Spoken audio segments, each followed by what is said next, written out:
பின் தன் உடலை விட்டு எமலோகம் சென்ற ஆன்மா ஏன் மீண்டும் வீடு திரும்புகிறது என்று தெரியுமா?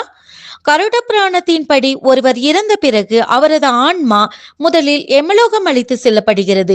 அங்கு சென்ற பிறகு 24 மணி நேரத்தில் மீண்டும் அந்த ஆன்மா தான் வாழ்ந்த வீட்டிற்கு யமதூதர்களால் வீட்டின் முன்பு விடப்படுகிறது. அந்த ஆன்மா தன் குடும்பத்தினரிடம் பேச முயற்சி செய்யும். ஆனால் அது அவர்களுக்கு கேட்காது. பூலோகத்தில் தன் வாழ்க்கை முடிந்தது என்பதை நம்ப முடியாத அந்த ஆன்மா இடுகாட்டில் தன் உடல் தீயில் எரிவதைக் கண்டு வானுயர அது தீயில் எரியும். அதன் உடலை பார்த்து கதறி அழும். உடல் முழுவதும் எரிந்த பின்னர் அதற்கு பிண்டத்தாலான சரீரம் உருவாகும். அதாவது 16 நாட்கள் வைக்கப்படும் பிண்டத்தால் காற்றிலான உருவத்தையுடைய அந்த ஆன்மாவிற்கு பிண்டத்தாலான உருவம் கிடைக்கும்.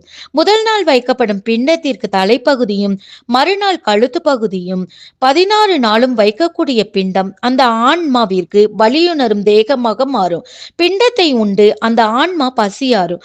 யமனின் கணக்குப்படி 16 நாட்களுக்கு பிறகு யமதூதர்கள் ஆன்மாவிற்கு முன் தோன்றி பிண்டத்தாலான சரீரத்தை ஓராண்டு கால யமலோக பயணத்திற்கு அழைத்து செல்வார்.